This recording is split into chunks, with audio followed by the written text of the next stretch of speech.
What up, dudes? The revamped Ancient City map has finally come to Season 5. Quoting the devblog, it is going to be a completely new experience that hasn't been possible in last Oasis before. Unlike other maps, the new Ancient City map does not use the same procedural spawning system. Instead, the Rupu camps and fortifications are placed in permanent and thought-out locations that will be the same every time. Ancient cities are a time-limited event tile, but unlike the quality event tile, a lot of things on AC tiles will not respawn and only one player or group will get the loot. The revamped Ancient Cities also introduced the new Relic Hunter system. Basically, you collect relics that are only found on AC maps and then turn them into this stone thing at the trade station. Doing this will give you reputation with the Flotillian Historic Society, which will give you access to their Schematics shop. If you open your player stats and go to the Relic Hunter tab, you will see your current rank, perks, and what perk you will unlock at the next level. The max level for this is 20, requiring 90,250 reputation. At max rank, the shop will offer a max schematic tier of 6, up to legendary quality, 15 schematics offered at once, with a random rotating inventory that restocks every 30 minutes.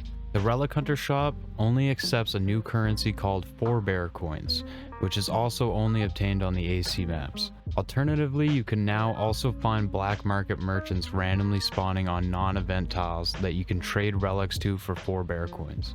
The only new things I've seen so far in the shop are steering lever cages, carapace armor, chitin repair hammers, and split durable water sacks. I've also seen a bunch of new weapons that must be the new cosmetics they talked about. Some of these are the Rawbone Club, Jaggertooth Sword Club, and the Jaggertooth Maul. Although there's not much new to offer, the shop itself is definitely worth it. At max level, I got offered quite a bit of legendary schematics, and the prices are honestly reasonable considering how hard it can be to find these otherwise. To understand the value of relics and forebear coins, we must first go through what the actual map itself has to offer. To a bit of disappointment, the relic hunting mechanic seems to be the only new content we actually received with the revamped map. Only 3 new schematics are obtainable on Ancient City tiles. These are Spider Walkers and throwable gas and fire bombs. Rupu also dropped pre-crafted insect bombs, throwable fire bombs, and the Matriarch boss drops a pre-crafted winged helmet. Besides this, you are primarily just here to farm relics and coins to use the schematic shop. Throughout the new map, you will quickly notice the majority of the paths are blocked by Great Rupu walls. These have 6 Rokkers on the top that all shoot fire bombs and have a handful of Rupu guarding them. Lobbers seem to do no damage to the walls, however darts will make quick work of them, allowing you to destroy the entire wall including the 3 Rokkers above while staying safely out of range. If you decide to kill all the Rupu, there is a chest on the back side of the wall containing some useful schematics, as well as 2 ceramic ammo crates to loot out front. The area outside of the center ruins has nothing else of value besides a ton of fiber, and occasionally you may come across an excavation site. These excavation sites have only a few Rupu guarding them and sometimes will have a lootable Relic of Dawn. The Relic of Dawn is the cheapest of the 3 relics, only being worth 450 reputation or 100 forebear coins. With these excavation sites also being pretty scarce, it's probably not worth it to farm these unless you have a map of all their possible spawns. Most of the worthwhile loot on this map is all around or in the center ruins. Before we make our way up to the city though, the water area below the center ruins is worth pointing out. This is actually the best area to farm relics. Throughout the entire water area to the north and south of the city, there are relics scattered everywhere on the ground. These are pretty hard to spot, but luckily there are Rupu guarding them that you can look for. Relics of Dawn will be guarded by 2 marshland stalker Rupus, and Relics of Dusk will have a yellow zealot Rupu and a campsite near them. The Relic of Dusk is the best to farm as they are worth 1,000 rep each, and there are a ton of them down in this area. This would also be a good time to mention that a lot of the Rupu on this map actually drop some good schematics, as well as a small amount of forebear coins, so it's actually pretty worth it to loot them.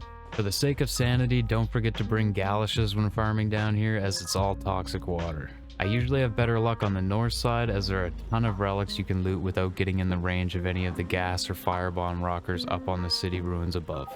The entire ruins in the center is covered with gas bombers and towers of holy fire. These are platforms containing a single Rokker and 2 ceramic ammo crates to loot. The bridges extending out over the water area will have a ton of these Rokker towers along the corners and edges. But here you will also find the Windmill Camp. The windmills are guarded by a bunch of Rupu, one of them being the Rupu Prophet. This Prophet has a guaranteed drop of 2 special ancient repair hammers that you will need to be able to loot the windmill.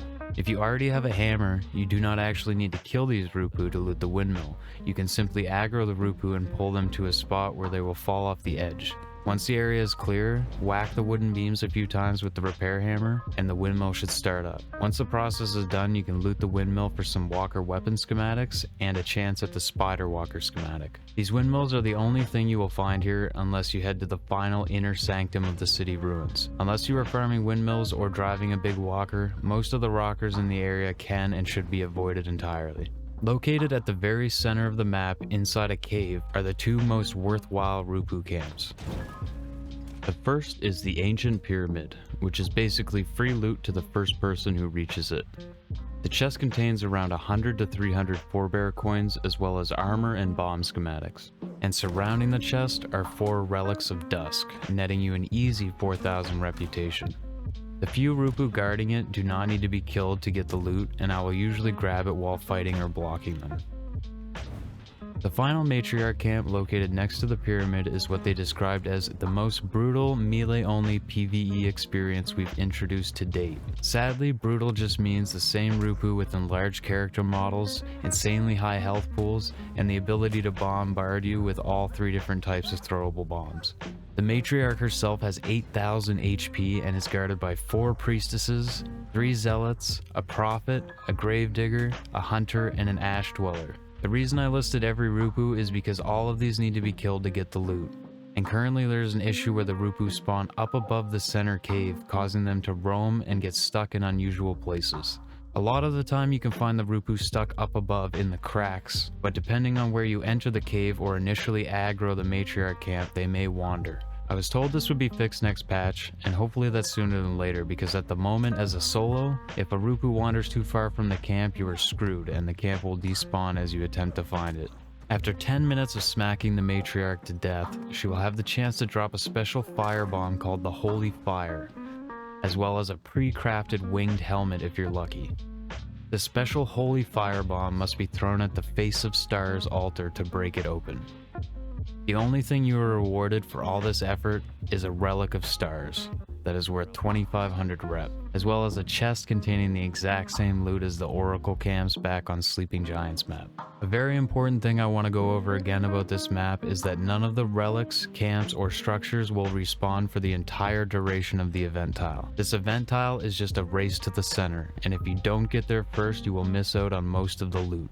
To make this even more frustrating for the average player who might not have that much time to play, these tiles take 3 hours to activate, and are then active for 2.5 more hours, making it near 6 hours per one AC event tile. This is another thing I hope will change. Majority of the good loot is gone within an hour anyway, and waiting 3+ hours for the next tile to appear just encourages me to go play something else.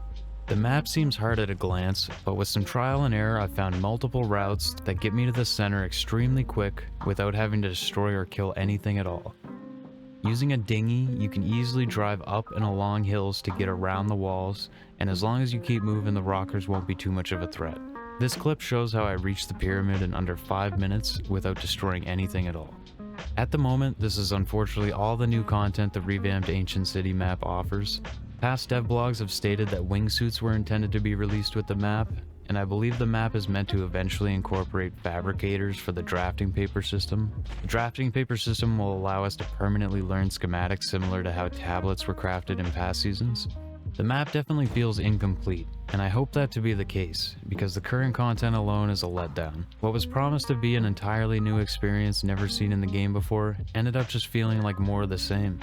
The city looks cool, surrounded by bridges, tunnels, and towers. You immediately want to grapple around and explore, only to be met with aimbot Rupus sniping you out of midair with rockers, and practically zero rewards even if you did conquer it. A lot of structures have incorrect collision or are meshed inside each other. Some rockers are placed so high up it's impossible to get an angle with your lobbers. AC patch was also accompanied by a nerf to our rockers that made them basically unusable, so don't bother trying those until we get a fix either. The map feels rushed, poorly thought out, and most certainly was not tested beforehand. Spamming rockers everywhere and giving Rupu high HP pools does not make things more difficult.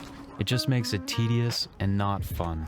10 minutes whacking one Rupu, and it might not even drop the item needed to access the loot, is the only thing brutal about this Matriarch Camp. All complaints aside, I do think they had an interesting idea with the map. From a PvP standpoint, the map could be really interesting, as it would be a death race to the center followed by a melee brawl over the Matriarch Camp. But there are a few problems I see with this. The first one being, Season 5 just doesn't have the player base to know how these event tiles might play out if there were 30, 40, or more on a tile fighting for the loot, and we have no proper way to test the gameplay loop as it was envisioned. The second reason being that if AC PvP tiles are quality tiles in the future, all these Rokkers and high HP Rupu are going to be even more ridiculous, and most likely end up griefing PvP encounters instead of adding to the experience. Regardless of all the issues I may have with the map, I do think the Relic hunting system is a nice form of additional content and ties together the new schematic and quality systems in a positive way. Being able to buy quality schematics at the shop is definitely the best feature of the update, and the devs have said we may see more perks associated with the Relic Hunter rank in the future.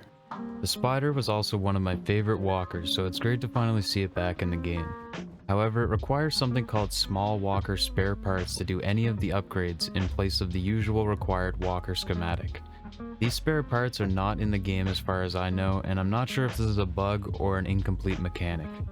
This means no water, cargo, gear, etc., basically making it unusable until this is fixed. The walker has no hard points and just a single ballista on the back that does not fit an automaton.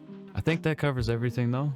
I hope this can provide some useful information on the update to people. If I missed anything or you have any questions, definitely drop a comment down below. I'll update the description with any changes or new information, and you can also find the 2 devblogs I referenced in the video linked there as well. A like and subscribe helps this video reach more people and is much appreciated. But until next time, thanks for watching and take her easy.